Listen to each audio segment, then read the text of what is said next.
இனிய அன்னையார் நம் அகஜீவனின் ஆழத்தில் பரம பிரபுவாம் ஸ்ரீ அரவிந்தரை காணும் இனிய அனுபவத்தை விளக்குகிறார்.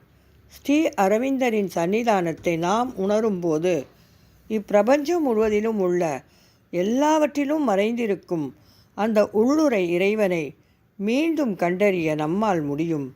இவ்வாறு அப்பரமனை கண்டறிவதே பேரிறைவனின் முடிவில்லா விளையாட்டு.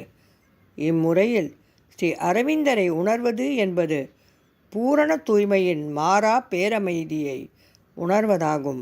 அவரை அறிவது என்பது சாஸ்வதமான பேரானந்தத்தை கண்டறிவதாகும். அவரை அழைப்பது என்பது அனந்தத்தின் கதவுகளை திறப்பதாகும். ஸ்ரீ அரவிந்தர் என்னும் அவரது பெயருக்கு பின்னால் இருக்கும் பேராற்றல் இதுவே. இவ்வாறு கூறும் அன்னையார் ஒரு சிறு பொழுதிற்கு மோனத்தில் ஆழ்கிறார். பின்னர் மீண்டும் கூறுகிறார், நன்றி உணர்வு என்பதற்கான பொருள் இதுவே. அதாவது இறைவன் இருக்கிறான் என்பதும், மேலும் முடிவில்லா காலத்திற்கு நீடித்து சமர்ப்பிக்கப்படும் நன்றியினால் எழுச்சி பெறும் ஒரு அற்புதமான தன்னையே அழித்துவிடும் தீவிர சமர்ப்பணத் தன்மையினால் நமது இருப்பை ஒரு மகோன்னத பேரானந்தம் நிரப்புகிறது என்பதும் ஆகும்.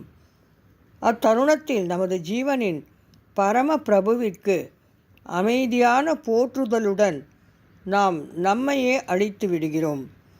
அன்னையார் இவ்வாறு கூறியதும் சாதகர் ஸ்ரீ அரவிந்தர் எப்போதும் இனிய அன்னையார்தான் அனைவருள்ளும் இருக்கிறார் என்று கூறி வந்திருப்பதை சுட்டி காட்டுகிறார்.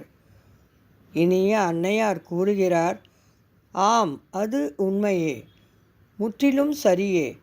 நான் அங்கு அந்த நித்திய பெருஞ்சோதியின் ஒரு சாநித்தியமாக இருக்கிறேன்.